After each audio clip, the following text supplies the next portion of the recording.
अच्छा जी, जो हमारा आज का लेक्चर है वो है आउटलाइन मेकिंग के ऊपर।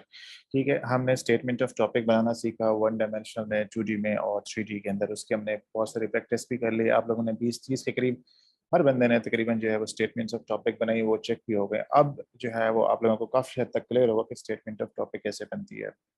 ठीक है, अब जो नेक्स्ट चीज़ होती है आपने करनी है, स्टेटमेंट ऑफ टॉपिक की बेस पे वो आपने आउटलाइन बनानी होती है।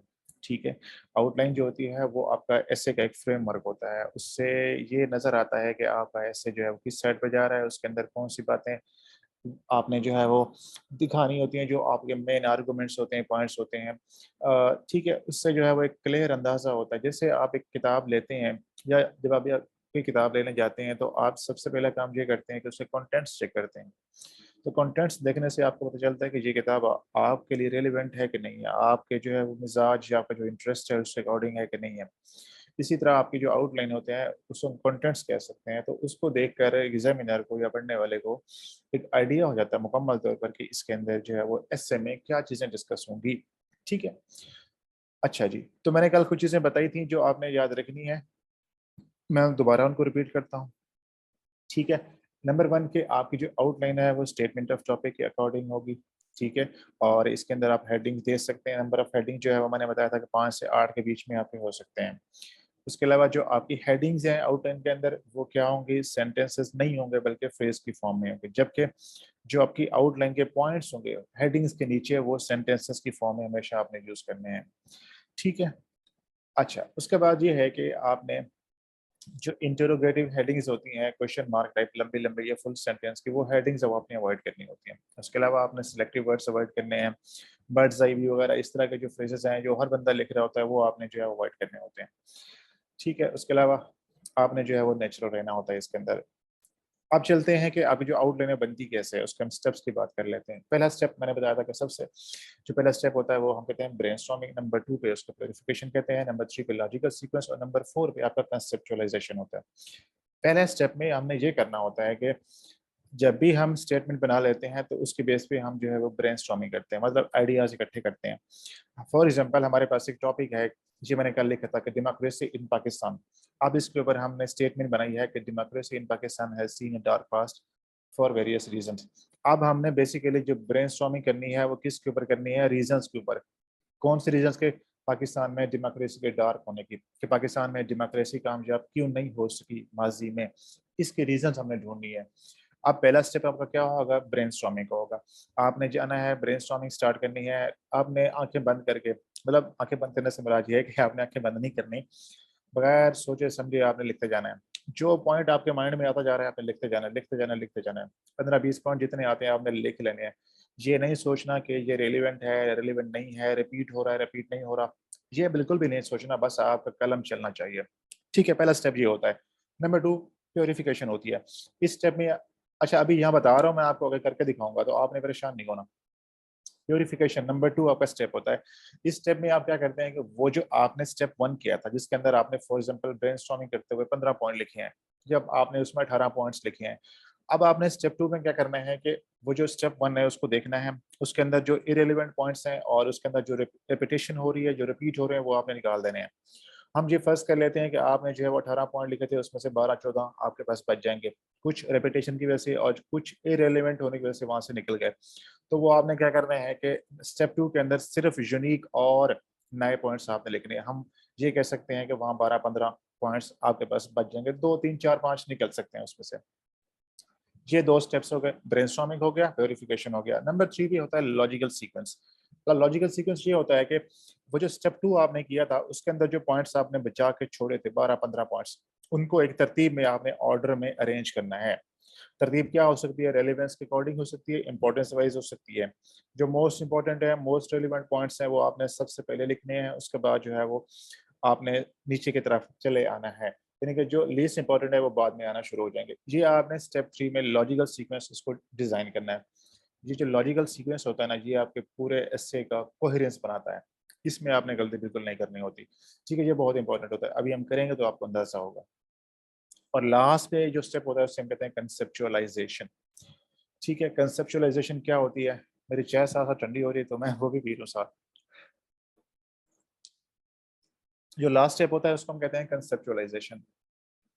इसमें हम ये करते हैं कि हमने स्टेप 3 के अंदर जो पॉइंट्स अरेंज कर लिए थे लॉजिकल ऑर्डर में, उनमें से एक एक पॉइंट को उठाना है। पहले पॉइंट को उठाना है, फिर दूसरे को, तीसरे को। अब करना क्या है, पहले पॉइंट को उठा के आपने स्टेटमेंट ऑफ टॉपिक से जोड़ना है। अभी इतना याद रखना है, अभी करेंगे तो क्लियर होगा।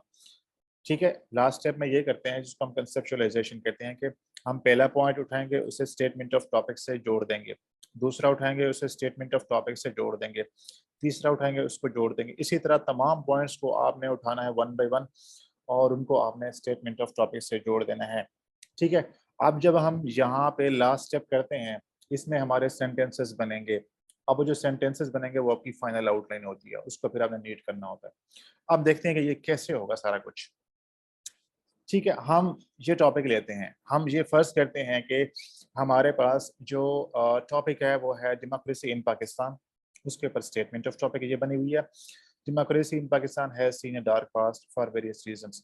अब हमने जो है वो इसके ऊपर क्या करना है, पहला स्टेप ब्रेनस्टॉर्मिंग का है। हमने वो रीजन ढूंढनी है, लिखनी है, जो पाकिस्तान में डेमोक्रेसी के डार्क होने के रिस्पॉन्सिबल है। अब आप लोग मुझे बताएं, सब लोग चैट के अंदर एक एक दो दो रीजंस जो आपको समझ आती हैं कि पाकिस्तान में अभी तक डेमोक्रेसी कामयाब क्यों नहीं हो सकी। चलें, शाबाश। चैट के अंदर आप लोग बताएं, क्या वो फैक्टर्स हैं, कौन से वो रीजंस हैं जिसकी वजह से पाकिस्तान में डेमोक्रेसी जो है, वेरी गुड, बिल्कुल ठीक है, पॉलिटिकल इंस्टेबिलिटी है, लीडरशिप का क्राइसिस है, वीक इंस्टीट्यूशंस हैं। शाबाश शाबाश शाबाश शाबाश। सब लोग बताएं अपने अपने। ठीक है, हाँ जी, बिल्कुल, bad governance, civil military relations का होना। ठीक है, dynastic politics, very good, undemocratic interventions, बिल्कुल, जुडिशियल फ्लॉज, शाबाश शाबाश। हाँ जी, बिल्कुल, करप्शन हो गई, फ्यूडलिज्म हो गया, वीक पॉलिटिकल पार्टीज हो गई, इलिटरेसी हो गई, वेरी गुड, शाबाश। अब हम चलते हैं इसके अंदर पहले स्टेप में, यहाँ पे हम लिखना शुरू करते हैं।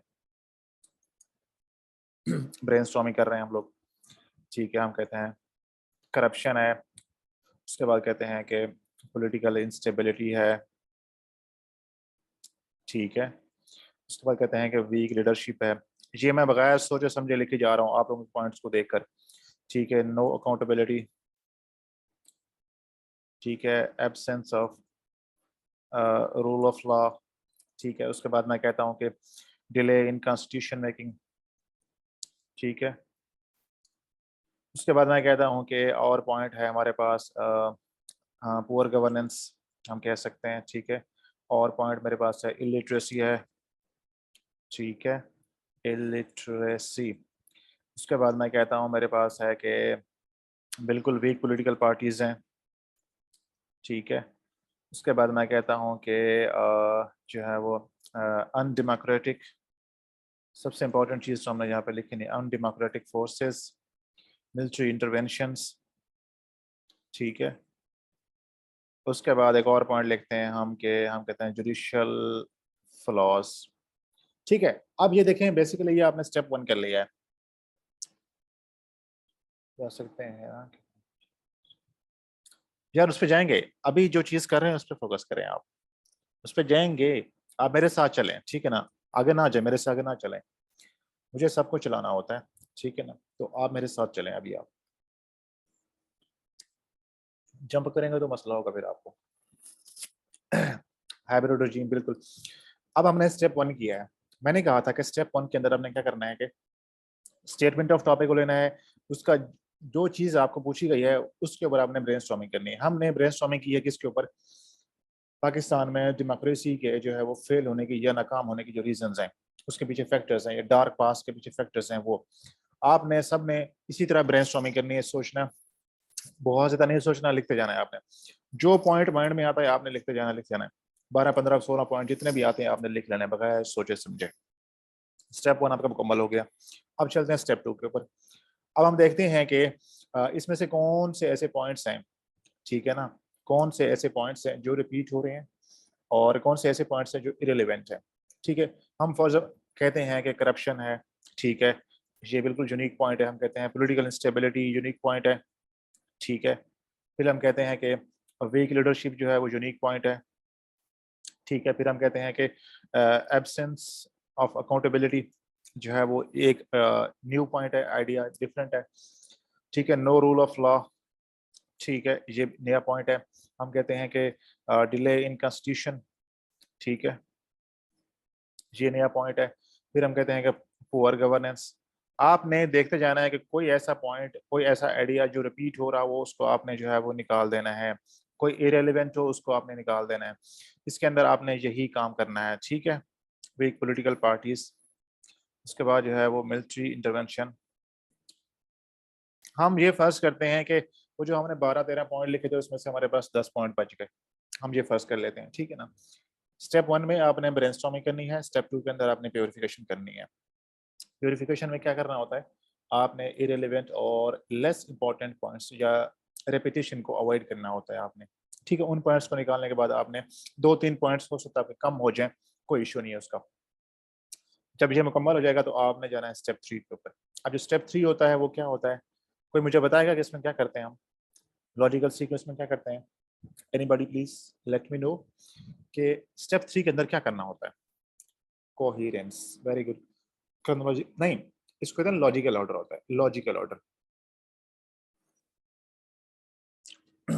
हाँ जी, तरतीब देनी होती है लॉजिकल ऑर्डर में, इसे लॉजिकल सीक्वेंस भी कहते हैं, लॉजिकल ऑर्डर भी कहते हैं।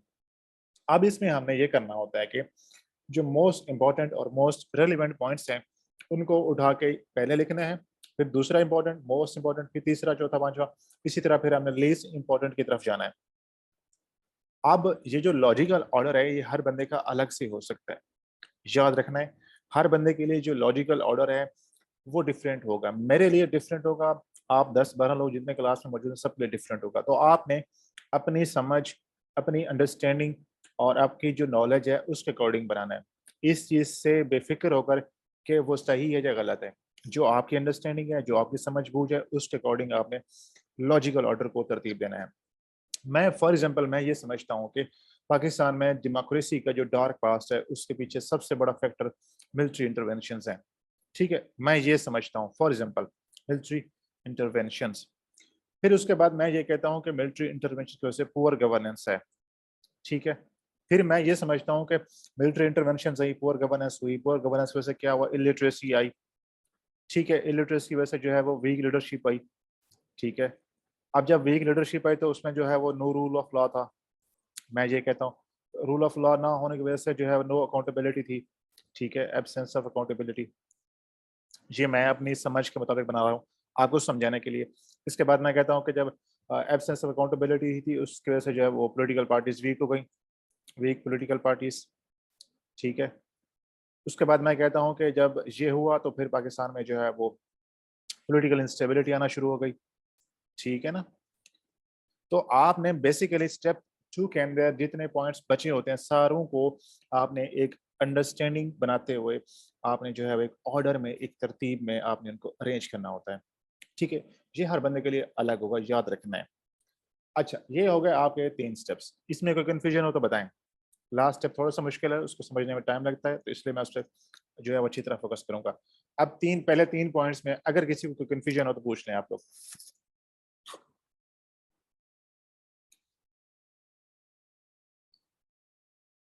जी शाबाश। किसी का कोई सवाल हो, कोई कंफ्यूजन हो स्टेप 1, 2 और 3 के हवाले से तो आप पूछ सकते हैं। क्लियर है, ओके। अच्छा जी, आप मुझे बताएंगे कोई लास्ट स्टेप में क्या करना होता है हमने, लास्ट स्टेप में क्या करना होता है हमने, मुझे बताएं शाबाश। फाइनलाइजिंग पॉइंट टू फ्रेज, नहीं, याद करो, याद करो शाबाश। क्या कहा था मैंने कि हमने स्टेप 3 के अंदर relate to the topic, very good Nita, बिल्कुल ठीक है, ठीक है। कि हमने, वेरी गुड इजाज शाबाश, हमने स्टेप 3 के अंदर जितने पॉइंट्स होते हैं one by one her point को उठाना है और उनको अपनी स्टेटमेंट ऑफ टॉपिक से जोड़ना होता है, ठीक है।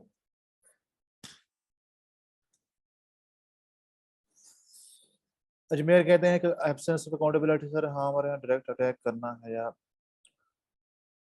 अरे भाई अभी परेशान ना हो इस चीज के बारे में, अभी जो हम कर रहे हैं ना वो सीख लो प्लीज।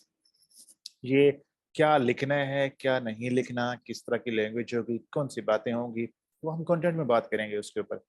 अगर मैं आपको ये बताना शुरू कर दूं कि आपने ये लिखना है, ये नहीं लिखना, तो आप बिल्कुल बैठ जाओगे, कुछ भी नहीं कर पाओगे आप। तो मेरा काम अभी आपको ये है कि मैं आपको ऐसे सिखाऊं अभी आपको, वो बाद में हम डिसाइड कर लेंगे कि उसमें से उस एस्से में लिखना क्या, क्या नहीं लिखना उसके अंदर, पहले वो सीख लें हम। ठीक है ना। इसको तो हम इस तरह भी ले जा सकते हैं, उसकी तरफ मैं आता हूँ। थोड़ा सा वेट कर लो भाई, थोड़ा सा वेट कर लो, मैं उसकी तरफ आऊँगा। यार मैं आपका उस्ताद हूँ, ठीक है ना, और इतने बच्चे जहाँ मौजूद हैं, तो मुझे पता है कि अगर मैं अपनी समझ के मुताबिक या मैं अपने लेवल पे आके या एक या दो बच्चे के लेवल पे आके बात करूंगा ना, तो बाकी लोगों को क्या बनेगा। तो मुझे बिल्कुल जो है बेसिक लेवल पे बात करनी पड़ती है। ठीक है ना। अगर आपको कुछ बातें पता हैं तो आप थोड़ा सा जो है वो पेशेंस रखा करें। कोई सवाल आता है तो आप पूछ लिया करें, लेकिन अगर आपको लगता है कि वो सवाल गैर ज़रूरी है या आपका जो है वो यहाँ पे नहीं बनता, तो आप थोड़ा सब्र कर लिया करें आपसे। ठीक है ना। कल से हम यूँ करेंगे कि आप लोगों के सवाल एंड पे लेंगे हम, ताकि आप लोगों को ये दरमियान में कन्फ्यूजन ना हो आपको इस तरह से। अच्छा जी, हमने लास्ट स्टेप में ये करना होता है कि कंटेक्चुअल कंसेप्चुअलाइजेशन, इसको हम कहते हैं, क्या लिखे हुए हैं स्पेलिंग इसके गलत लिखे हुए हैं, कंटेक्चुअलाइजेशन होता है ये बेसिकली। कंटेक्चुअलाइजेशन मतलब कॉन्टेक्स्ट बनाना जिसको हम कहते हैं। आपने हर पॉइंट को उठाना है और उसको स्टेटमेंट ऑफ टॉपिक से जोड़ना है। अभी मैं आपको 2 पॉइंट्स 3 पॉइंट्स बना के दिखाऊंगा, उसके बाद आप लोग बनाएंगे। अब कैसे उठाएंगे। पहला पॉइंट क्या है, मिलिट्री इंटरवेंशंस। ठीक है। अब अगर हम अपनी स्टेटमेंट पे वापस जाएं तो हमारी स्टेटमेंट क्या थी कि democracy in Pakistan has seen a dark past for various reasons. ये हमारी स्टेटमेंट ऑफ टॉपिक है। और हमारा पहला पॉइंट क्या है, मिलिट्री इंटरवेंशंस। तो मैं क्या कहता हूँ कि नंबर 1, मिलिट्री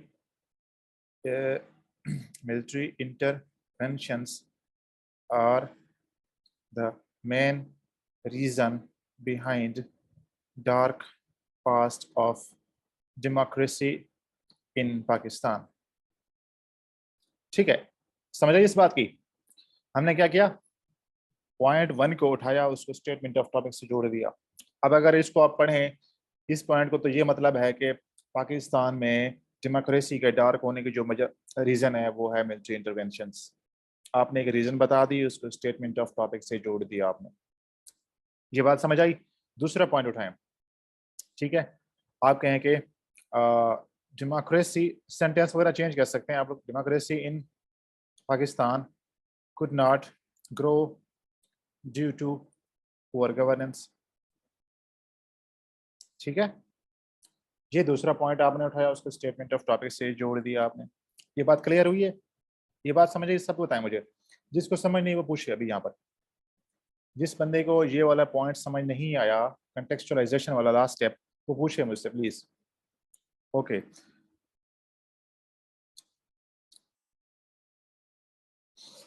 अब आप लोगों ने काम करना है, मैं देखूंगा और आप काम करेंगे। अब आपने स्टेप 3 में जो सॉरी स्टेप 3 के अंदर जो तीसरा पॉइंट है इलिटरेसी का, इसको उठाना है, स्टेटमेंट ऑफ टॉपिक से जोड़ना है और सेंटेंस बनाए। चलें शाबाश, सब लोग बनाए अपना अपना सेंटेंस है। अब मुझे अंदाजा हो किसको कितनी समझ आई है। इलिटरेसी वाला पॉइंट उठाना है आपने, इसको स्टेटमेंट ऑफ टॉपिक से जोड़कर आपने कंटेक्चुअलाइजेशन का स्टेप मुकम्मल करना है, जहाँ पे एक सेंटेंस बनाना है। सब लोग बनाएं अपनी अपनी समझ और अपनी अपनी अंडरस्टैंडिंग के मुताबिक। शाबाश, बनाएं इसका सेंटेंस बनाएं। जैसे ये मैंने बनाया था इसी तरह आप लोग बनाएं। कैसे बनाएंगे।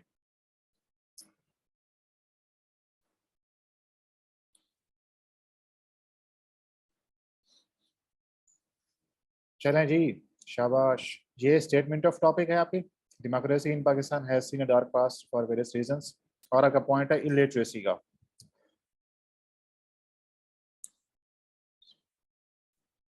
शाबाश शाबाश बनाएं। शाबाश, वेरी गुड, शाबाश बनाए, शाबाश बनाए, सब लोग बनाए अपने अपने पॉइंट्स।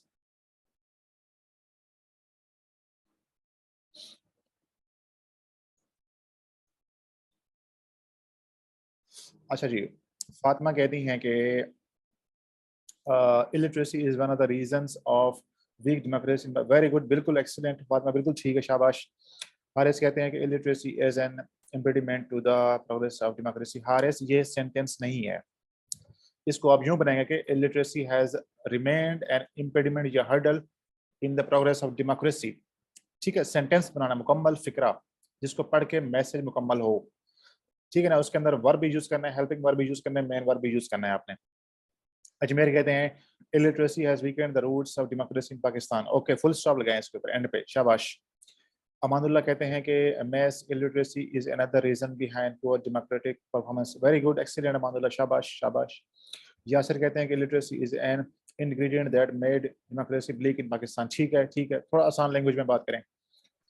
एजाज कहते हैं no understanding of the democratic process has always been a consequence of illiteracy। Ejaz क्या हो गया है?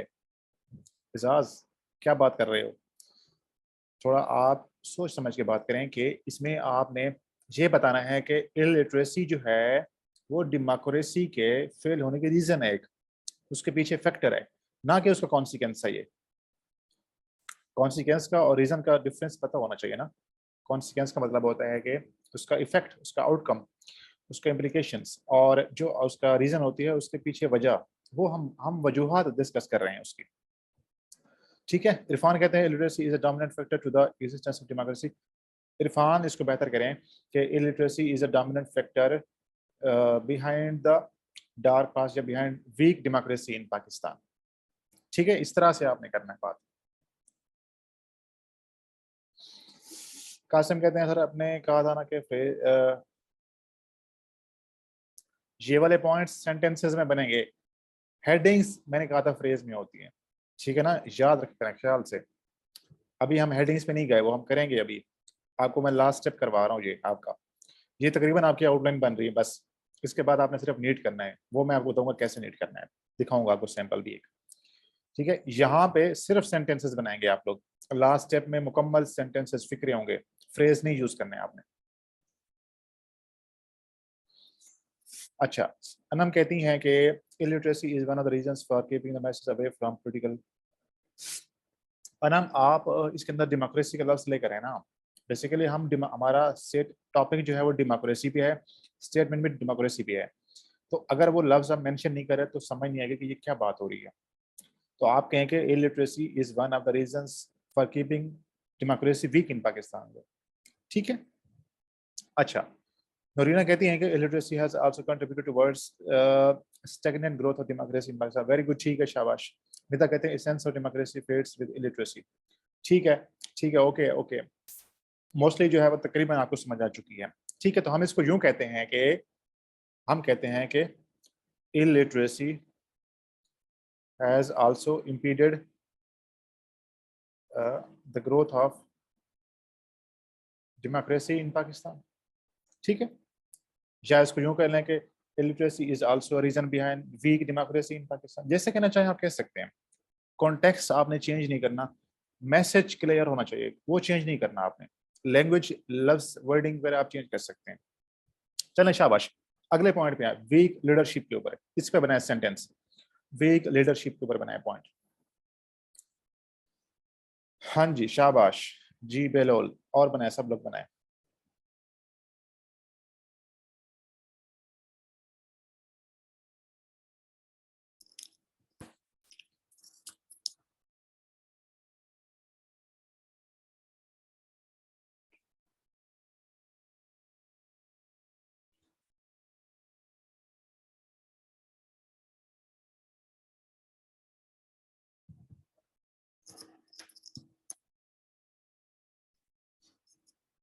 शाबाश शाबाश, बनाए, सब लोग बनाए अपने अपने स्टेटमेंट, सेंटेंसेस बनाए इसके कंटेक्चुअलाइजेशन वाले। शाबाश।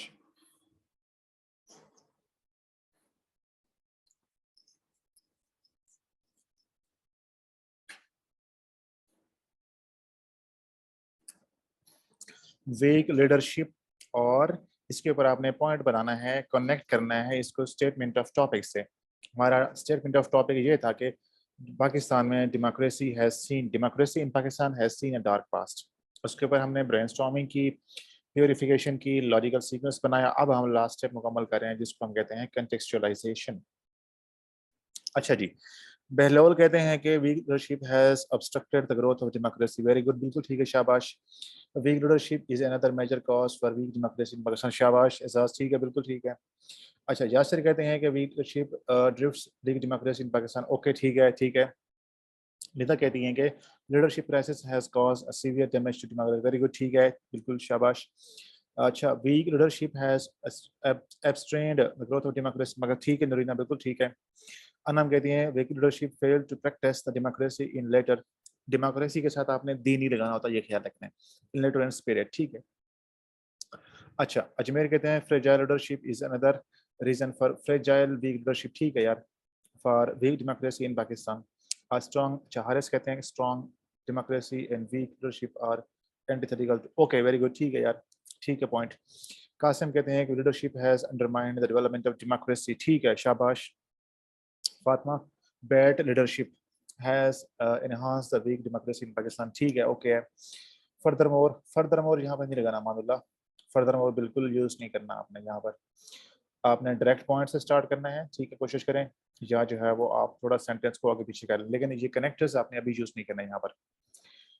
आप कह सकते हैं कि weak leadership has dented the true essence of democracy in Pakistan. हम पाकिस्तान की बात कर रहे हैं, ना कि सोसाइटी की बात कर रहे हैं, तो आपने पाकिस्तान के हवाले से बात करनी है, ठीक है, शाबाश। चलें जी, अब आ जाएं अगले पॉइंट के ऊपर। No rule of law, absence of rule of law या नो रूल ऑफ लॉ, शाबाश, बनाए इसके ऊपर पॉइंट बनाए। पॉइंट नंबर 5 के ऊपर आप लोगों की मैंने यहाँ पे इतनी प्रैक्टिस करानी है कि आप लोग घर जाएंगे तो आपको जो है वो रात को ख्वाब में भी फिर आउटलाइन बनाना याद आएगा आपको। चलें, शाबाश।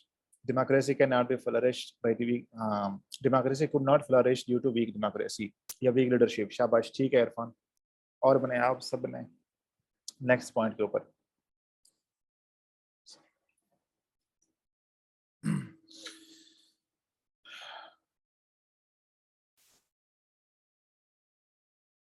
शाबाश शाबाश जवानों, स्टार्ट हो जाओ।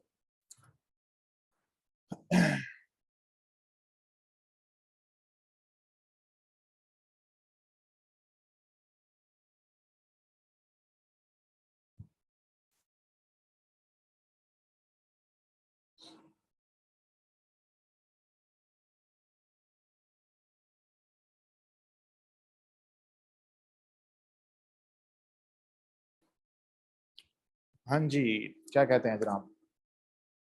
अच्छा, हरस कहते हैं no democracy can nurture under the absence of rule of law. Yes, ठीक है, डेमोक्रेसी कैन नॉट, ठीक है, Ejaz no rule of law has wreaked havoc, wrecked the democratic process in Pakistan, ठीक है, या डिस्ट्रॉयड कह लें आप इसको। Absence of rule of law is equal contributor in weak democracy, शाबाश यासर, ठीक है। Amanullah, absence of rule of law has further undermined democratic system, very good Amanullah, शाबाश, बिल्कुल ठीक। अजमेर कहते हैं rule of law has played a role in weakening the basic essence of democracy, ठीक है, शाबाश। अनम कहती हैं absence of rule of law has downgraded if the growth of democracy, Anam इसको यूं कहें आप, has downgraded the growth of democracy। अच्छा, सुहेल कहते हैं the foundation of democracy is based on the efficient rule of law. Okay, अब इसको सुहेल यूं कर लेना कि the absence of rule of law या no rule of law has also derailed या has also weakened democracy in Pakistan। Behlol कहते हैं absence of rule of law has deteriorated, बिल्कुल ठीक है, डेमोक्रेसी, डेमोक्रेसी के साथ दीन नहीं लगाना, ख्याल रखना है बेलोल, पहले भी मैंने बताया है अनम को, तो ये आपने अवॉइड करना है। अच्छा, democracy in Pakistan has been hit hard by no rule of law, very good, इनका बिल्कुल ठीक है, शाबाश। नोरीना कहती हैं the lack of rule of law has deteriorated, बिल्कुल, growth of democracy in Pakistan.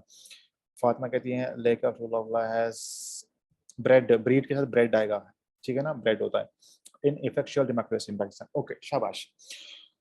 I hope कि अब सबको जो है वो समझ आ गई है ई के पॉइंट्स कैसे बनाने होते हैं।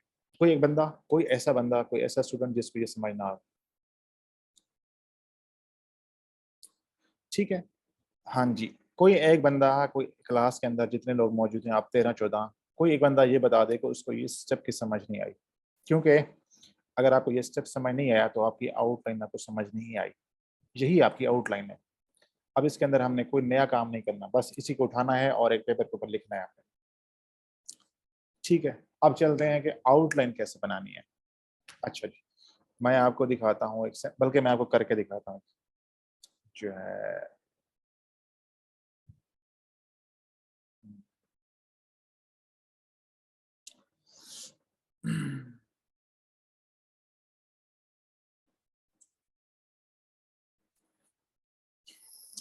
हाँ जी, क्या सवाल है? सवाल है कि अगर फेस फॉर्म में बनाते हैं तो क्वेश्चन नहीं। मैं आता हूँ उसकी तरफ, थोड़ा सा मुझे ये मुकम्मल करवाने दें, मैं आता हूँ। अच्छा जी, अब आपने नए सफ़े के ऊपर शिफ्ट होना है। ठीक है, नए सफ़े के ऊपर शिफ्ट होना है। ठीक है, सबसे पहले अपना टॉपिक लिखना है। ये तो यहाँ पे ब्लैंक सफ़ा है, आपके पास लाइंस वाला होगा। जो आपकी सबसे पहली लाइन होगी वहां पे आपने टॉपिक लिखना है, डेमोक्रेसी इन पाकिस्तान। ठीक है, ये आपने सबसे पहले सफ़े के ऊपर लिखना है। फिर आपने एक लाइन छोड़नी है। अपने पास एक सफ़ा निकालें, उसके ऊपर ये चीज़ें नोट करें, अभी आप लिखते जाएं। पहले सफ़े के ऊपर टॉपिक लिखना है आपने, फिर एक लाइन छोड़नी है, उसके नीचे लिखना है आपने थीसिस स्टेटमेंट। ये आपकी आउटलाइन बनना शुरू हो गई है। ठीक है ना? ये जो अभी हमने इतनी मेहनत की थी ना, 40-50 मिनट लगाकर, वो आपकी आउटलाइन बनवाने में भी, अब उसको आपने यहाँ पे लेकर आना है, थीसिस स्टेटमेंट। ठीक है, इसको आप मार्कर से लिखेंगे, आप लोग मार्कर यूज करेंगे, प्रॉपर अंडरलाइन करना है इसको। ठीक है, ये थोड़ा सा ऊपर हो जाए, हाँ, ये आपका मिडल में आ जाएगा। यहाँ पे लिखे हैं थीसिस स्टेटमेंट। ठीक है, इसको भी आप मार्कर से चाहें तो कर लें। अब इसके सामने लिखें थीसिस स्टेटमेंट क्या है, डेमोक्रेसी, या इसके नीचे लिख लें आप एक लाइन छोड़ के, इसके बिल्कुल नीचे लिख लें, democracy in Pakistan has seen a dark past. ये आपकी स्टेटमेंट ऑफ टॉपिक है। अब आपने स्टेटमेंट लिख दी है। ठीक है, इसको मार्कर से लिखना है, इसको अंडरलाइन करना है। ये चीज़ें कोई गलती ना करे प्रेजेंटेशन के हवाले से, फॉर्मेटिंग के हवाले से, याद करते जाए, नोट करते हैं अपने पास। सबसे पहली चीज़, आपने फर्स्ट लाइन के ऊपर टॉपिक लिखना है, मार्कर से अंडरलाइन करना है। उसके बाद एक लाइन छोड़ने के आपने थीसिस स्टेटमेंट की हेडिंग देनी है, उसको अंडरलाइन करना है। फिर उसके नीचे आपने अपनी थीसिस स्टेटमेंट, ये टॉपिक स्टेटमेंट ऑफ टॉपिक जो बनाया था वो आपने लिखना है। फिर एक लाइन छोड़नी है आपने, और आउटलाइन की हेडिंग देनी है, आउटलाइन, ये लफ्ज लिखना है आपने आउटलाइन का। ठीक है, उसके बाद एक लाइन छोड़ दें, नंबर 1 आप हेडिंग देंगे। आउटलाइन को भी आपने जो है वो मार्कर से लिखना है, और इसको आपने अंडरलाइन करना है। अभी यहाँ पे छोटा लग रहा है, जब आप हाथ से लिखेंगे तो बड़ा हो जाएगा ये। ठीक है ना? अब आपने क्या करना है, सबसे पहले आपकी आउटलाइन में जो आपका पॉइंट होगा वो होगा इंट्रोडक्शन का। चाहे आउटलाइन कोई भी होगी, पहला पहला पॉइंट आपका होगा इंट्रोडक्शन का। ठीक है, उसके बाद नंबर 2 जो आपकी ये हेडिंग्स हैं, ये जो मेजर पॉइंट्स हैं ना, ये हेडिंग्स होती हैं। ठीक है ना? ये नंबर 1 हेडिंग इंट्रोडक्शन की हो जाएगी। नंबर 2, अब आप मुझे बताएं कि हम क्या डिस्कस कर रहे थे। हमारा स्टेटमेंट ऑफ टॉपिक में हमने क्या डिस्कस किया था, रीजंस डिस्कस की थी। तो हम कहेंगे कि रीजंस बिहाइंड डार्क, हाँ जी, dark past of democracy in Pakistan. इसके सामने कॉलन लगाना है। ठीक है, और ये आपकी हेडिंग होगी। इन दोनों को आपने जो है वो मार्कर से लिखना है या पॉइंटर से, और इनको आपने अंडरलाइन करना है। इसको मार्कर से लिख दें तो बेहतर है। ये आपकी हेडिंग है। ये जो लड़का एक पूछ रहा था, कौन पूछ रहा था मुझे याद नहीं है, कि आप फ्रेज यूज करते हैं या सेंटेंस। मैंने कहा था कि हेडिंग्स जो है आपकी फ्रेज की फॉर्म में होगी। ये आपकी हेडिंग है नंबर 2 पे जो लिखी हुई है, ये फ्रेज है, सेंटेंस नहीं है। आउटलाइन हेडिंग के बाद भी लाइन छोड़ देनी है। हाँ जी, आउटलाइन का जो आपने ये हेडिंग देनी है, उसके बाद ये लाइन छोड़ देनी है आपने। मैं आपको एक हाथ से लिखी हुई असाइनमेंट भी दिखाऊंगा अभी, लेकिन अभी ये समझ लें आप लोग। अच्छा, अब आपने ये जो हेडिंग दे दी है, इसके नीचे आपने नंबरिंग करनी है 2.1। ठीक है ना? ये आपने, इसको आपने हाईलाइट नहीं करना, ना तो अंडरलाइन करना है, ना हाईलाइट करना है, ना आपने बोल्ड करना है। नॉर्मल जैसे आपने ये वाला लफ्ज लिखे थे ना, जिस पेन के साथ, उसी पेन के साथ आपने ये लिखने हैं। अब आप मुझे बताएं कि पहला पॉइंट क्या था आपकी आउटलाइन में। ये पॉइंट था आपका, ये आपका पहला पॉइंट था, मिलिट्री इंटरवेंशन। इसको उठाएं और यहाँ पे लिख दें आप लोग। तो जनाब ये आपका जो है वो आउटलाइन में पहला पॉइंट आ जाएगा। ठीक है, उसके बाद दूसरे पॉइंट पे जाएं आप, 2.2 हेडिंग देंगे। अब आप जाएं दोबारा अपनी आउटलाइन में, दूसरा पॉइंट आपने ये जो बनाया था इसको उठाएं आप, ठीक है, तो यहाँ पे उसके लिख दें। इसी तरह आपने तमाम पॉइंट्स जो कंटेक्सचुअलाइजेशन में बनाए थे वो आपने यहाँ पे लिख देने हैं सेम टू सेम, कोई चेंजेस नहीं करने हैं आपने। तीसरा पॉइंट लिखेंगे, चौथा लिखेंगे, पांचवा, छठा, सातवां, आठवां, जितने आते हैं पॉइंट्स वो आपने यहाँ पे लिख देने हैं। ठीक है, ये बात क्लियर है?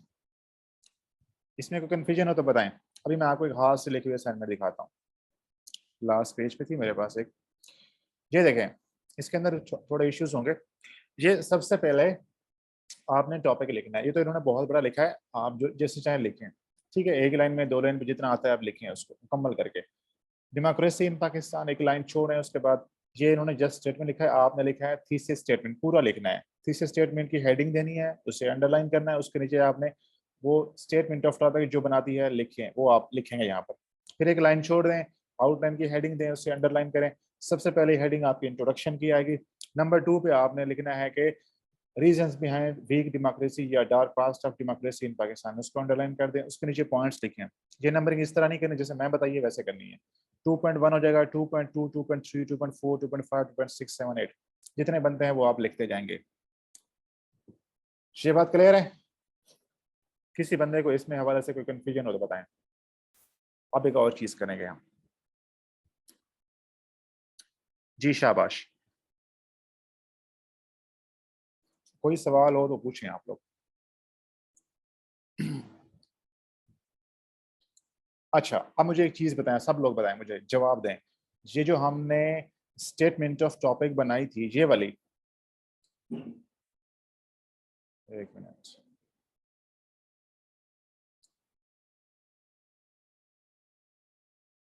ये जो हमने स्टेटमेंट ऑफ टॉपिक बनाई थी, ये वाली, कोई मुझे बताए कि ये 1 डायमेंशनल है, 2 डायमेंशनल है या 3 डायमेंशनल है? आप सब मुझे बताएं। शाबाश, हाँ जी, जी बताएं।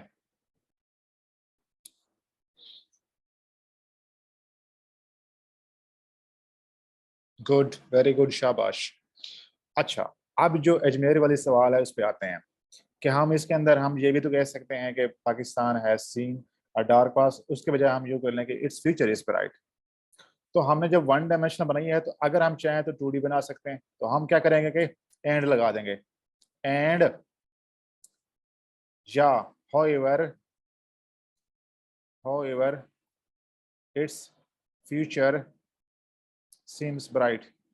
ये आई डोंट नो ये क्या हुआ है। अच्छा अब ठीक है, ओके, एक मिनट, इसको मैं बड़ा करता हूँ। हाँ जी, ठीक है, however its future seems bright, हमने ये ऐड कर दिया, तो अब ये क्या बन जाएगी, 2D में बन जाएगी। ठीक है, अब यहाँ पे लॉजिक समझनी, बात समझनी, जो इंपॉर्टेंट पॉइंट आपको समझाने की कोशिश करने लगा हूँ वो ये है कि पहले हमने ब्रेनस्टॉर्मिंग की थी किस चीज के ऊपर, रीजंस के ऊपर, डार्क पास्ट की। अब हमने एक और चीज ऐड कर दी है, ब्राइट फ्यूचर, उसके फैक्टर्स, क्यों ब्राइट फ्यूचर है उसके भी हमें रीजन देनी है। तो अब हमने अगेन ब्रेनस्टॉर्मिंग करनी है, ब्रेनस्टॉर्मिंग अगेन करनी है कि पाकिस्तान में अगर हम ये कहते हैं कि इसका फ्यूचर जो है डेमोक्रेसी का रोशन है, मुस्तकबिल उसका बेहतर है, तो क्यों बेहतर है? तो अब आप मुझे बताएं चैट के अंदर सब लोग, वो कौन से फैक्टर्स हैं जिसकी वजह से आपको लगता है कि पाकिस्तान में डेमोक्रेसी का फ्यूचर बेहतर होगा? शाबाश, बताएं, सब लोग बताएं अपनी अपनी समझ और अपनी अपनी अंडरस्टैंडिंग के मुताबिक वो कौन से फैक्टर्स हैं। वेरी गुड, शाबाश, 18th अमेंडमेंट है, लेकिन चलो ठीक है, continuation of democratic process, very good, शाबाश, अकाउंटेबिलिटी है, शाबाश, बिल्कुल ठीक, और बताएं, गुड गवर्नेंस है, ठीक है, वेरी गुड, ठीक है, successive hand over of government, smooth transition of power आप कह सकते हैं, शाबाश, सोशल मीडिया या इफेक्टिव रोल ऑफ मीडिया, ठीक है। अच्छा, उसके बाद जो है वो पब्लिक पार्टिसिपेशन, वेरी गुड, ठीक है, रोल ऑफ मीडिया। तो अब बेसिकली ये आप क्या कर रहे हैं, अगेन से ब्रेनस्टॉर्मिंग कर रहे हैं। अब आपने जो है दोबारा इस तरह का एक जो है वो कॉलम बनाने हैं, इसके अंदर आपने यहाँ पे स्टेप 1 में ये पॉइंट्स लिखने हैं कि पाकिस्तान में ब्राइट फ्यूचर ऑफ डेमोक्रेसी के पीछे क्या फैक्टर्स हैं, आपने लिखते जाना है। फिर स्टेप 2 के अंदर आपने वापस आना है, उसके अंदर आपने प्योरीफाई करना है जो इररिलेवेंट पॉइंट्स हैं जो गैर ज़रूरी हैं, रिपीट हो रहे हैं, वो आपने निकाल देने हैं। स्टेप 3 के अंदर आपने जो है उनको लॉजिकली ऑर्डर करना है, और स्टेप 4 के अंदर आपने जो है वो क्या करना है, उनको कंटेक्चुअलाइज करना है। अब हम फर्ज करते हैं, मैं यहाँ पे एक लाइन लगा देता हूँ छोटी सी ताकि आपको आसानी हो जाए। हम फर्ज करते हैं कि हमने जो पॉइंट्स बनाए थे यहाँ पर, मैं यहाँ पे स्पेस, या बल्कि मैं इसको उधर ले जाता हूँ, वर्ड के ऊपर ही ले जाता हूँ ताकि आपको कंफ्यूजन ना हो। अच्छा,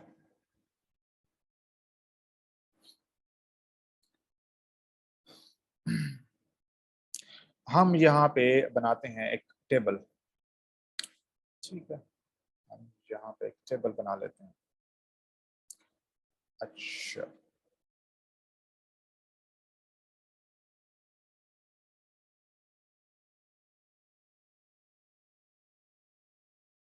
हमने यहाँ पे लिखा ब्रेनस्टॉर्मिंग। ठीक है, यहाँ पे हमने लिखा प्योरिफिकेशन। अच्छा, याद रखना है ये जो टेबल वाला काम है ये रफ वर्क होता है आपका। ठीक है, रफ में करना है प्योरिफिकेशन। उसके बाद आपने करना है लॉजिकल ऑर्डर। उसके बाद कहना है आपने कंटेक्चुअलाइजेशन, कंटेक्चुअलाइजेशन। अब हमने पहला पॉइंट यहाँ पे लिखा था, हम कहते हैं कि 18th अमेंडमेंट है। उसके बाद हम कहते हैं कि स्मूथ ट्रांजिशन ऑफ पावर है। फिर हम कहते हैं कि अकाउंटेबिलिटी है। ठीक है, फिर हम कहते हैं कि उसमें गुड गवर्नेंस है, कि ये वो फैक्टर्स हैं जिसकी वजह से पाकिस्तान में डेमोक्रेसी का मुस्तकबिल बेहतर होगा। ठीक है, ये आप लिखते जाएंगे। इसी तरह फिर आपने प्योरिफिकेशन करनी है उनकी, उनको जो है वो आपने क्या करना है, निकालने हैं इरेलीवेंट और वो। फिर उसके बाद आपने लॉजिकल ऑर्डर अरेंज करना है, और लास्ट पे आपने क्या करना है, कंटेक्चुअलाइजेशन करनी है। ठीक है, अब हम कहते हैं कि फॉर एग्जाम्पल 18th अमेंडमेंट पहला पॉइंट है। मैं आपको सेंटेंस बनाने की कोशिश करके दिखा रहा हूँ कि कैसे बनाने हैं इस पॉइंट में।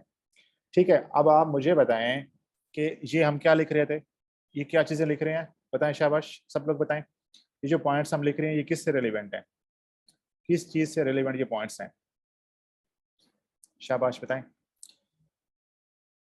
ये पॉइंट्स किस चीज से रिलेवेंट है, रीजंस, किस चीज के रीजंस, फ्यूचर की। वेरी गुड, शाबाश। तो हम कहते हैं कि पहला पॉइंट बन जाएगा future of democracy in Pakistan is bright due to the 18th amendment. ठीक है, ये पहला पॉइंट आपका बनेगा। दूसरा पॉइंट क्या बनेगा आपका, हम कहते हैं स्मूथ ट्रांजिशन पावर। इसको हम कहेंगे स्मूथ ट्रांजिशन। इसका यह मतलब होता है स्मूथ ट्रांजिशन पावर कि एक गवर्नमेंट के बाद दूसरी डेमोक्रेटिक गवर्नमेंट आ गई है। Smooth transition of power shows, अब ठीक है, better future of democracy in Pakistan. ठीक है, जी आपने दूसरा पॉइंट, इसी तरह आपने तमाम पॉइंट्स को उठाना है और अपनी स्टेटमेंट ऑफ टॉपिक दूसरा जो आपका आइडिया है उससे कनेक्ट करना है। अब आप मुझे बताएं, गुड गवर्नेंस या अकाउंटेबिलिटी है, बल्कि आप लोग बनाएगा दिखाएं कि कैसे बनाएंगे। शाबाश, जल्दी से बनाएं। अकाउंटेबिलिटी को आपने जो है वो अपनी ये जो आपका स्टेटमेंट ऑफ टॉपिक का दूसरा हिस्सा है इसे जोड़ के बनाएं।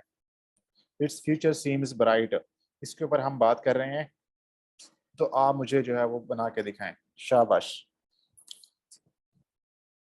इसको कैसे कनेक्ट करेंगे, कैसे लिखेंगे इसको।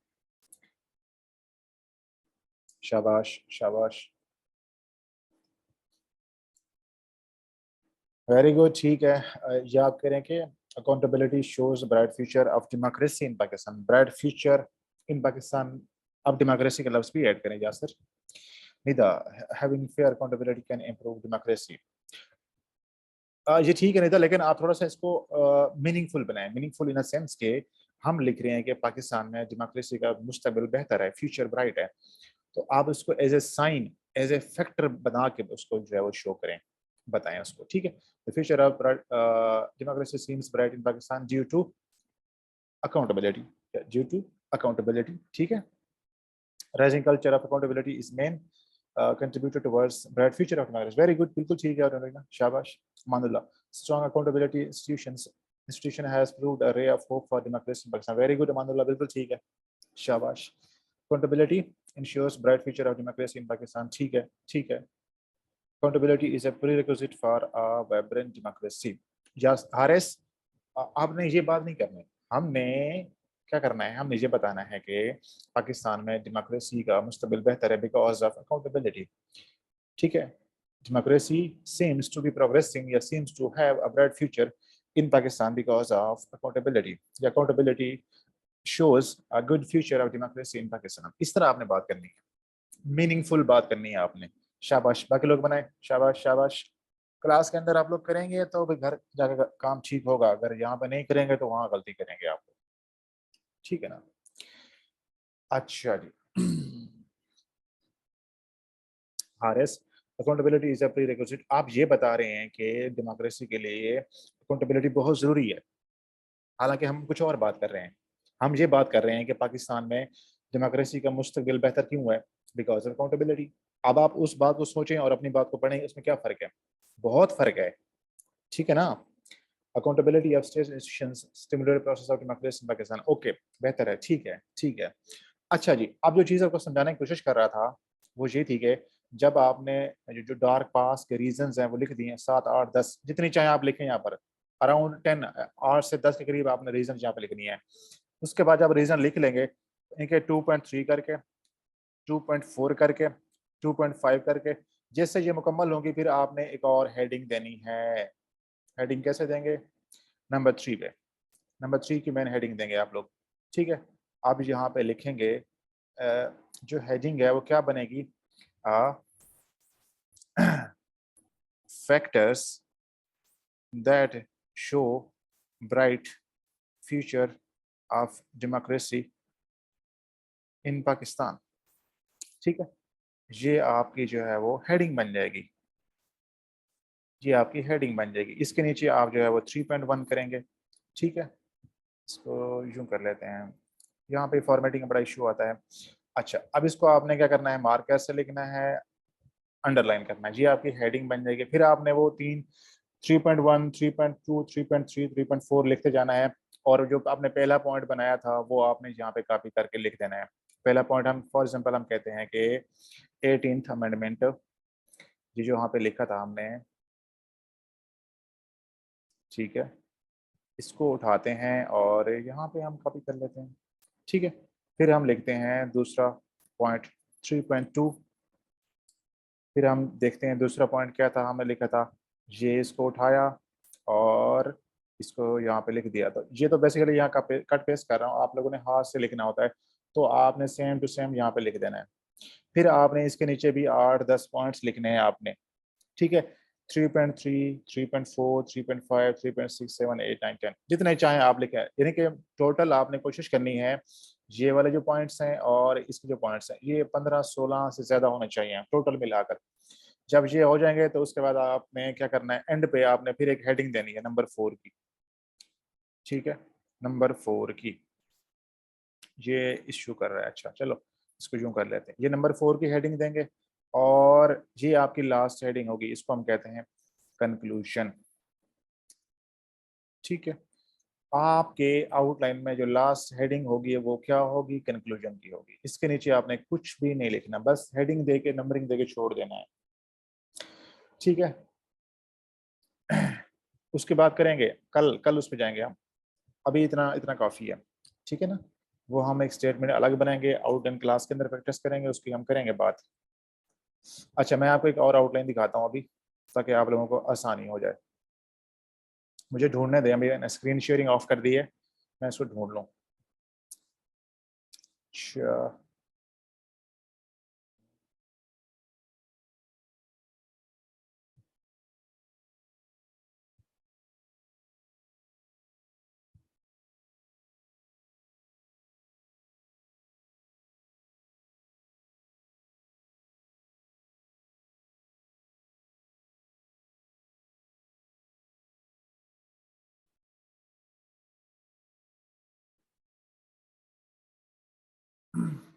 किसी को कोई सवाल वगैरह है, कोई कंफ्यूजन है तो पूछ लें आप लोग। मैं इतने में ये ढूंढ लेता हूँ, आपकी जो है वो एक चीज़ दिखानी है आपको। अब आप सवाल पूछ सकते हो।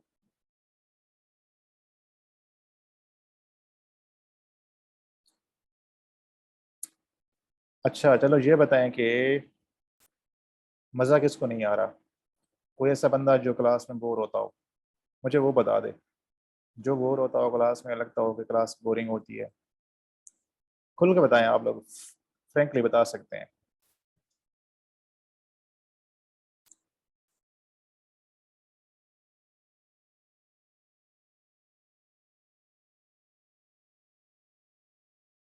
अच्छा जी। Future of democracy seems bright. अच्छा जी, कहते हैं कि अमानुल्लाह सर हम फाइनल से की आउटलाइन सीख रहे हैं। हाँ जी बिल्कुल अमानुल्लाह, शाबाश। हम अभी डिस्क्रिप्टिव ऐसे कर रहे हैं। हम डिस्क्रिप्टिव ऐसे मुकम्मल करेंगे, उसके बाद हम जो है वो आर्गुमेंटेटिव ऐसे पे आएंगे। थोड़ा सा फर्क होता है आउटलाइन में, स्टेटमेंट में और पैराग्राफ में। जब आपको एक बार डिस्क्रिप्टिव ऐसे लिखना आ जाएगा तो उसके बाद आर्गुमेंटेटिव का फर्क समझना और उसको हैंडल करना बहुत आसान हो जाएगा। सर जी मैंने हेडिंग के नंबरिंग में ऐसे ही नंबर्स देने हैं या रोमन्स, इस तरह कर ले तो बेहतर है, रोमन से बेहतर है, ये वाली कर लें आप लोग, ठीक है ना। अंडरलाइन, हाँ यार अंडरलाइन कर लें, अच्छी अच्छी लगती है, प्रेजेंटेशन अच्छी लगती है। मेरा नेट का इशू हो गया था तो सुबह। और ओके, ये आपको रिकॉर्डिंग मिल जाएगी, नो वरीज, ठीक है ना। हम इसको रिकॉर्डिंग कर रहे हैं तो ये इंशाल्लाह आपको रिकॉर्डिंग मिल जाएगी। अच्छा जी, इस पे आते हैं, इस पे आते हैं, आपका सवाल ये लेता हूँ मैं, और मैं आपको ये समझा दूँ। अच्छा मैं दोबारा स्क्रीन शेयर करता हूँ। ये देखें, ये आपके सामने एक आउटलाइन बनी हुई है, ठीक है। ये आपने डेमोक्रेसी इन पाकिस्तान टॉपिक लिखा, उसके बाद थीसिस स्टेटमेंट की यहाँ पे लिखे वो आपने लिख दी, उसके बाद आपने आउटलाइन की heading the, introduction, reasons behind dark past of democracy, ये पॉइंट आपने यहाँ पे नंबरिंग इस तरह की गई है, ये आपने डॉट्स नहीं लगाने, इसको नंबर 1 करेंगे, इसको नंबर 2 करेंगे, यहाँ पे 2.1, 2.2, 2.3, 2.4, 2.5 एंड सो ऑन करते जाएंगे। उसके बाद जब ये खत्म हो जाएंगी तो अब आप जो है क्या कर सकते हैं, नेक्स्ट हेडिंग पे आएंगे कि factors that show bright future of democracy, वो आप उसकी नंबर 3 हेडिंग देंगे, नंबर 3 उसके पीछे 3.1, 3.2, 3.3 लिखते जाएंगे। जब ये खत्म हो जाएंगे तो एंड के ऊपर आपने नंबर 4 हेडिंग देकर कंक्लूजन लिखना है। ये बात क्लियर है। ये आपको डॉक्यूमेंट मिलेगा आज के लिए, आपको ये भी मिलेगा, कुछ एक और फाइल भी मिलेगी, इसको देखकर आप लोग जो है वो अपनी इसी टॉपिक के ऊपर ही आपकी असाइनमेंट होगी, ठीक है। आपको कोई सवाल हो तो आप पूछें। सवाल आप लोग सेंड करें, मैं पानी पी लूँ, फिर मैं आपके सवालों का जवाब देता हूँ।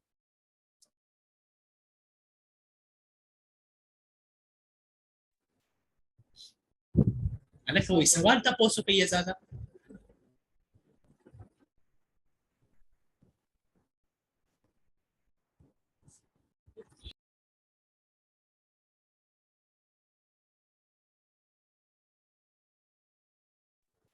Excuse me, sir. Excuse me, sir.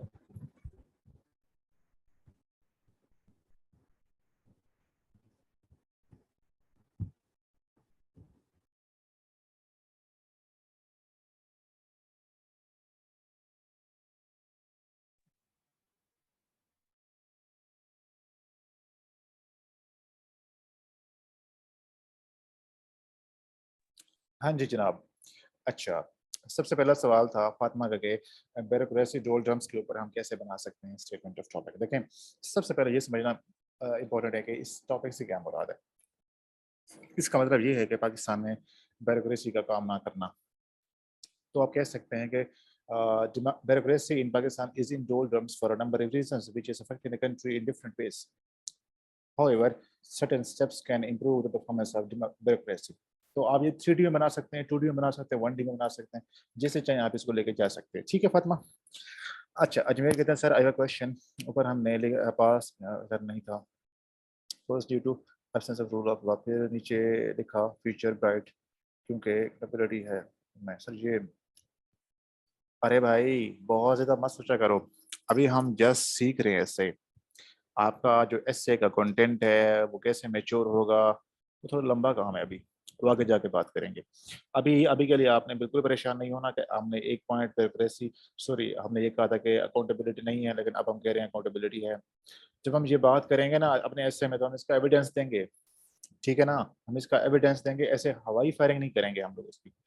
तो ये जो जितने पॉइंट्स आपकी आउटलाइन में ना, ये हर एक पैराग्राफ बनेगा और जब पैराग्राफ लिखते हैं तो उसके अंदर एविडेंस होता है, रेफरेंसेस होते हैं, एग्जांपल्स होते हैं, वो खाली बात नहीं होती। तो जब आप वो बात करते हैं, एविडेंस खाते, तो उसको एग्जामिनर उसे एक्सेप्ट करता है हर हाल में। सो परेशान होने की जरूरत नहीं, रिलैक्स रहें अभी आप। अच्छा, अमानुल्लाह कहते हैं सर कुछ मुश्किल टॉपिक्स में बंदा बिल्कुल ढील हो जाता हो तो उनको कैसे टैकल करते हैं? थ्रू बस, हाँ वो हो जाएगा अमानुल्लाह, अभी बिल्कुल आप स्टार्ट कर रहे हो, ठीक है ना।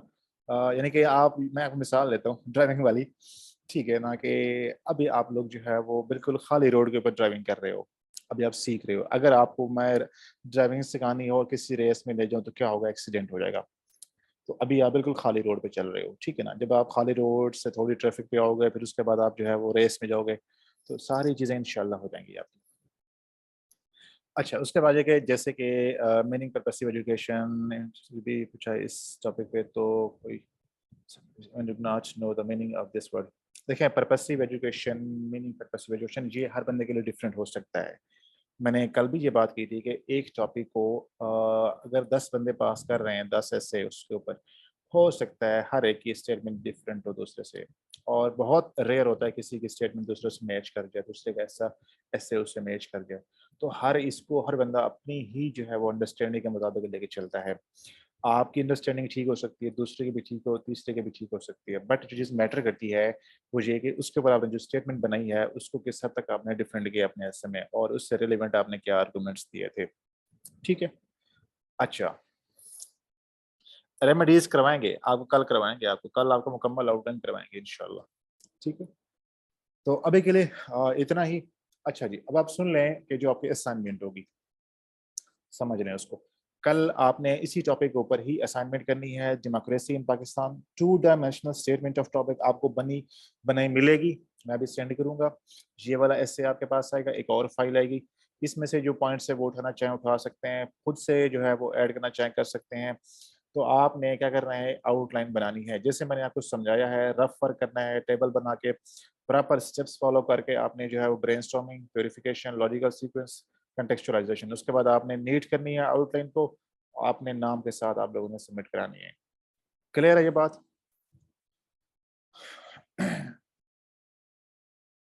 हाँ जी, मजा आया आज का क्लास का, कुछ सीखने को मिला? चलें, मुझे कोई बंद ये बताएं आप लोग कि आप लोगों ने ऐसे के सेशन अटेंड किए हुए हैं, आउटलाइंस बनाई हुई हैं, क्या आप लोगों ने कभी इस तरह का प्रोसेस फॉलो किया है आउटलाइन बनाते हुए? ब्रेनस्टॉर्मिंग वाला पेज भी फॉलो करें। अच्छा, देखो ना, वो पॉइंट सारे आपको यहाँ मिल जाएंगे। अगर मैं आपको वो दे दूंगा ना, तो फिर आप ब्रेनस्टॉर्मिंग नहीं करोगे ठीक है। तो आपने करनी है, चाहे गलत हो सही हो, इस चीज से बेफिक्र हो जाना है। सब लोग याद रखें कि इस सेशन में आप लोग गलतियां बार बार करेंगे और उसकी बेहतरी होगी। तो ये नहीं सोचना कि अगर गलत कर रहा हूं तो उस वजह से मैं नहीं करूंगा, नहीं, बिल्कुल भी नहीं, ठीक है। और ये एक बड़ा इफेक्टिव है अल्हम्दुलिल्लाह, और ये एक बड़ा इफेक्टिव है, इसमें गलती की गुंजाइश नहीं होती। जो ये तरीका है बहुत सेफ है, अगर आप बिल्कुल इसको फॉलो करते हैं स्टेप्स को, तो कभी आपको इंशाल्लाह इशू नहीं होगा। इसी तरह हमारा इंट्रोडक्शन लिखने का एक स्टाइल है, उसके स्टेप्स हैं, फिर बॉडी के पैराग्राफ्स के स्टेप्स हैं। तो आपको ना एक फार्मूला बना हुआ है, उसके अंदर आप फिटिंग करते जाएंगे आप लोग, ठीक है ना। आपको कुछ ज़्यादा मेहनत नहीं करनी पड़ेगी। अगर आपका नॉलेज लिखना आता है थोड़ा बहुत, आपकी लैंग्वेज ठीक है, तो इंशाल्लाह आपके लिए ऐसे जो है वो आसान हो जाएगा। बस सिर्फ एक चीज़ चाहिए कि वो आप अपने असाइनमेंट्स करें अपने, ठीक है। हाँ, बुक से ले सकते हैं, मैं आपको बताऊंगा आगे जाकर, ठीक है। चलें जी, आज के लिए इतना ही, और आप लोगों का बहुत शुक्रिया, आप लोग आए, ठीक है। मेहनत करें, जो लोग असाइनमेंट्स नहीं करें वो लाजमी करें असाइनमेंट्स। कोई सवाल वगैरह हो, कोई कन्फ्यूजन हो, ग्रुप में पूछना हो तो आप पूछ सकते हैं, प्राइवेट में पूछना हो आप पूछ सकते हैं, मोस्ट वेलकम एनी टाइम। लेकिन असाइनमेंट्स करनी है, लाजमी करनी है असाइनमेंट्स, ठीक है, करेंगे तो आपको ऐसे जो है वो आएगा। हाँ जी, हाँ जी, बहुत सारे बच्चे हैं जो मेरे साथ कर रहे हैं, जितने ये लोग आप लोग क्लास में सारे स्पेसेस कर रहे हैं, ठीक है ना। और मैंने तकरीबन जो है प्रॉपरली पढ़ाना स्टार्ट किया था इस साल, तकरीबन मार्च में, ठीक है ना। उससे पहले मैंने कुछ ऐसे करवाए थे बच्चों को, 2-3 सेशंस, बट वो फिर मेरा इंटरव्यू आ गया बीच में सीएसएस का, और उस वजह से फिर मैं खुद बिजी हो गया। उसके बाद फ्री हुआ तो फिर मैंने जो है वो सोचा कि अब जो है पढ़ाते हैं। तो कुछ बच्चे थे मेरे पास 2022 वाले, आप देखें उनका रिजल्ट कैसे आता है, उनको मैंने ऐसे करवाए थे। मतलब 2 सेशन थे शायद उसमें बच्चे, वो लेकिन बिल्कुल एंड पे आए थे, बहुत लेट आए थे वो लोग। तो अब देखें अल्लाह ताला उनके हक में बेहतर करे और कामयाबी दे सबको। चलें जी, कल इंशाल्लाह आप लोगों से मुलाकात होगी। सी यू टुमारो। अल्लाह हाफ़िज़, अपना ख्याल रखें। कहाँ पे मिस्टेक्स? हारिस कौन सी मिस्टेक्स की बात कर रहे हैं? जल्दी से पूछ लें।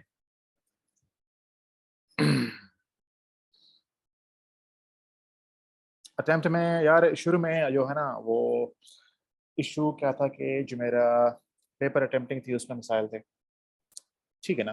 पेपर अटेम्प्टिंग उसके वजह से मिसाइल थे, कंटेंट जो नॉलेज होता है उसके वजह से मिसाइल थे कि मेरा नॉलेज बड़ा सुपरफिशियल था। फिर मैंने जो है वो उससे हट के बुक्स पढ़ना स्टार्ट किया, अपने नॉलेज को बेहतर किया, पेपर अटेम्प्टिंग को बेहतर किया, जिससे नंबर आते हैं। अगर आपको ये पता हो कि नंबर कैसे आते हैं तो आप बगैर तैयारी के भी पास कर सकते हैं, ठीक है ना। इंशाल्लाह इस पे हम डिस्कशन में बात करेंगे डिटेल में किसी क्लास के अंदर किसी दिन। तो आप लोगों से मैं जो है वो सारा एक्सपीरियंस, टिप्स वगैरह कैसे नंबर आते हैं बाकी पेपर्स के अंदर ऐसे के अलावा आप लोग किस तरह जो है वो चल सकते हैं, इंशाल्लाह आपसे ज़रूर शेयर करेंगे। ठीक है, बहुत शुक्रिया, अल्लाह हाफ़िज़, अपना ख्याल रखें।